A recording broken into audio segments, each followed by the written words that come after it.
Chapter 3. A Short Rest.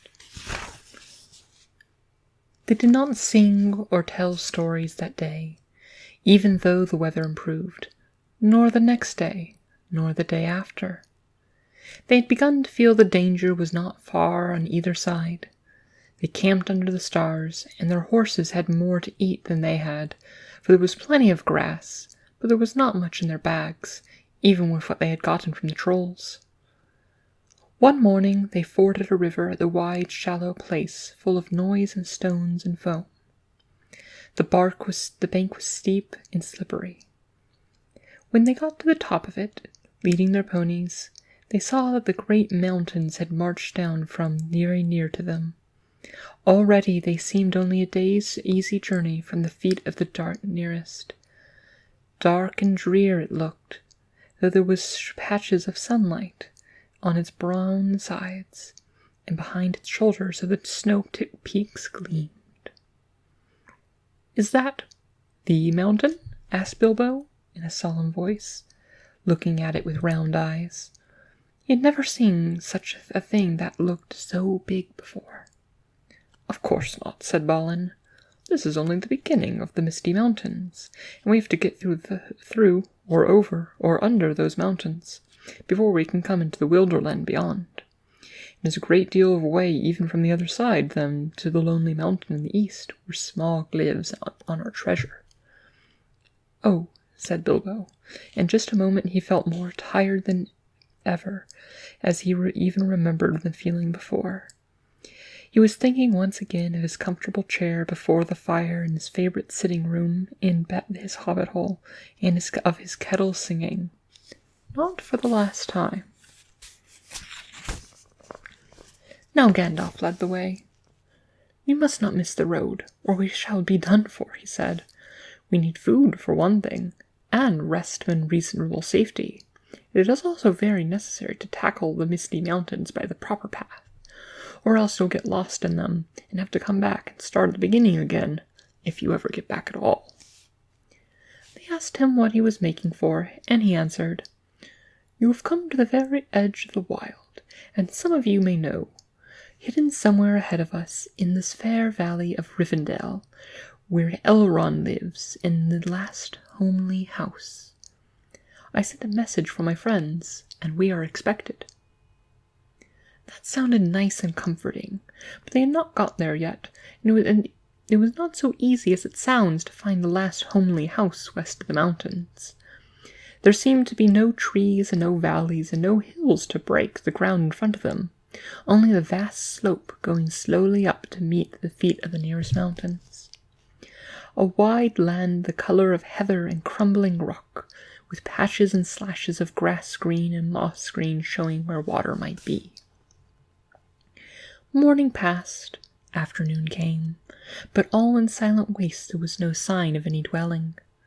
They were growing anxious, for they saw none that the house might be hidden among anywhere between them and the mountains. They came out unexpected valleys, narrow with steep sides that opened suddenly at their feet, and they looked down surprised to see green trees below them and running water at the bottom. There were gullies they could almost leap over, but very deep with waterfalls in them. There were dark ravines that one could neither jump nor climb into. There were bogs, some of which them green pleasant places to look at, with flowers growing bright and tall, but a pony that walked there with a pack on its back would never have come out again. It was indeed much wider land from the ford to the mountains than you would ever have guessed. Bilbo was astonished. The only path was marked with white stones, some of which were small, others were half covered with moss or heather. Although it was very slow business following the track, even followed by Gandalf, who seemed to know his way around pretty well. His head and beard wagged this way, and he looked for the stones, and they had followed his lead. But they seemed no nearer to the end of the search when the day began to fail. Tea time had gone by, and it seemed supper time would soon do the same. There were moths fluttering about, and the light became very dim, for the moon had not yet risen. Bilbo's pony began to stumble over roots and stones. They came to the edge of a steep fall in the ground so suddenly that Gandalf's horse nearly slipped off the slope. "Here it is at last," he called, and the others gathered round him and looked over the edge. They saw a valley far below. They could hear the voice of hurrying water in a rocky bed at the bottom. The scent of trees was in the air, and there was a light on the valley side across the river. Bilbo never forgot the way they slithered and slipped into the dust down the zigzag path into the secret valley of Rivendell. The air grew warmer as they got lower, and the smell of the pine trees made him drowsy, so every now and then he nodded off and nearly fell off, or bumped his nose on the pony's neck. Their spirits rose as they went down and down. The trees changed to beech and oak. There was a comfortable feeling in the twilight. The last green had almost faded out of the grass when they came at length to an open glade, not far above the banks of the stream. It smells like elves," thought Bilbo. He looked up at the stars. They were burning bright and blue. Just there came a burst of song like laughter in the trees. "Oh, what are you doing, and where are you going? Your ponies are shoeing, the river is flowing. Oh, tra-la-la-la-lee, here down in the valley. Oh, what are you seeking, and what are you making? The faggots are reeking, the bannocks are baking.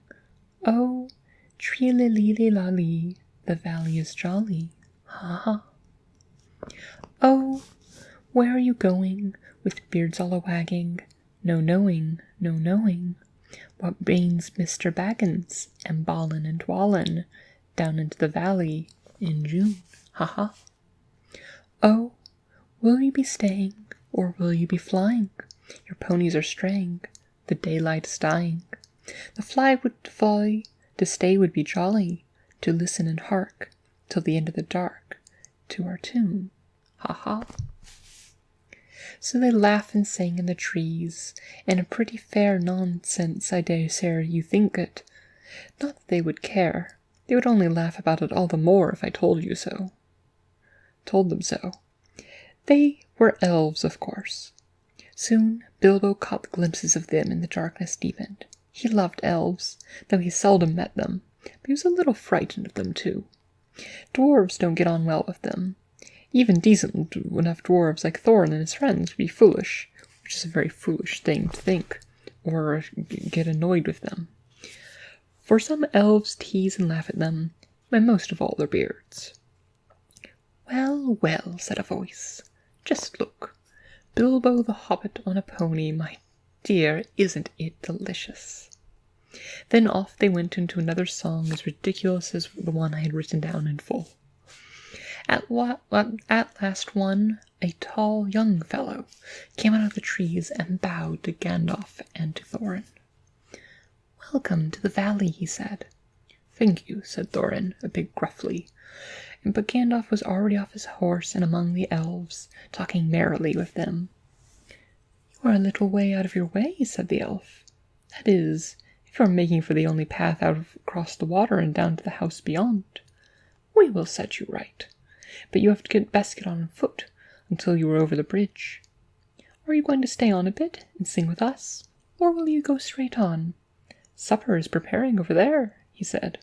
"I can smell the wood fires for cooking." Tired as he was, Bilbo would have liked to stay a while. Elvish singing is not a thing to miss. In June, under the stars, not if you care for such things. Also, he would have liked to have a few private words with these people that seemed to know his name and all about him, although he had never seen them before. He thought their opinion of his venture might be interesting. Elves know a lot, and are wondrous folk for news, and know what is going on among the people of the lands, as quick as the water flows, or quicker. But the dwarves were all for supper as soon as possible just then, and would not stay. On they went, leading their ponies, till they brought to a good path, and so at last to the very brink of the river. It was flowing fast and noisily, as the mountain streams do of a summer evening, when the sun has been all day on the snow far above. There had been only a narrow bridge of stone without a parapet, as narrow as a pony could well walk on, and over there they had to go, slow and careful, one by one, each leading his pony by the bridle. The elves had brought bright lanterns up to the shore, and they sang a merry song as the party went across. "Don't dip your foam in the dip your beard in the foam, father," they cried to Thorin, who almost bent almost on his hands and knees. "It is almost long enough without watering it." "Mind Bilbo doesn't eat all the cakes," they called. "He's too fat to get through the keyholes yet." "Hush, hush, hush, good people in the night," said Gandalf, who came at last. "Valleys have ears, and some elves have over-merry tongues. Good night." And so at last they came to the last homely house, and found its doors flung wide. Now it is a strange thing, but things are good to have in these days, that are good to spend and are soon told about, and not much to listen to, while things that are uncomfortable, palpitating, and even gruesome, may make a good tale, and take a great deal of telling anyway. They stayed long in that good house, 14 days at least, till they found it hard to leave. Bilbo would have gladly have stopped there for ever and ever, even supposing a wish that might have taken him right back to this hobbit hole without trouble. Yet there was little to tell about their stay. The master of the elf was an elf friend, one of those people whose fathers came to the strange stories before even the beginnings of history, the wars of the last evil goblins and the elves and the first men in the north. In those days of our tale, there were still people who had both elves and heroes of north for ancestors, and Elrond, master of the house, was their chief. He was noble and as fair in face as an elf lord, as strong as a warrior, as wise as a wizard, as venerable as a king of the dwarves, and as kind as summer. He comes into many tales, but this part in the story of Bilbo's great adventure is only a small one, though important, as you will see, if we ever get to the end of it. His house was perfect, whether you liked food, or sleep, or work, or storytelling, or singing, or just sitting and thinking best, or a pleasant mixture of them all. Evil things did not come into the valley. I wish I had time to tell you even a few of the tales, or one of the two of the songs they heard in that house. All of them, the ponies were as well, grew refreshed and strong in a few days there. Their clothes were mended as well as their bruises, their tempers and their hopes. Their bags were filled with food and provisions, light to carry but strong to bring them over the mountain passes. Their plans were improved with the best advice. So when they came time to Midsummer's Eve, and they were to go on and with the early sun in the midsummer morning, Elrond knew all about runes of every kind. That day he looked at the swords they had brought from the troll's lair, and said, "These are not troll-make. They are old swords, very old swords of the high elves of the west, my kin. They were made in Gondolin for the goblin wars. They must have come from a dragon's hordes or goblin plunder, for dragons and goblins destroyed that city many ages ago. This, Thorin, the rune's name Orcrist, the goblin cleaver, in the ancient tongue of Gondolin. It was a famous blade. This, Gandalf, was Glumdring, foe hammer, that the king of Gondolin once wore. Keep them well." "Whence did the trolls get them, I wonder?" said Thorin, looking at his sword with new interest. "I could not say," said Elrond, "but one may guess that your trolls had plundered other plunderers, or come on the remnants of old robberies in some hold in the mountains.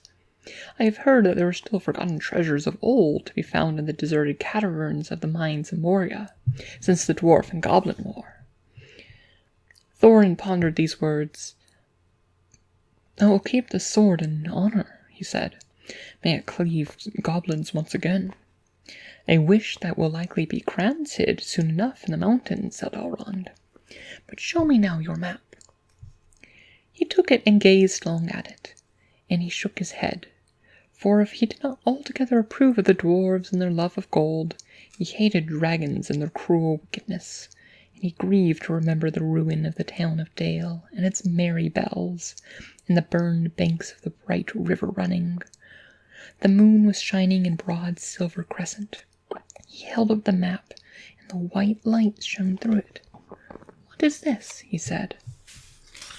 "There are moon letters here, besides the plain runes which say 5 feet high the door, and 3 may walk abreast." "What are moon letters?" asked the Hobbit, full of excitement.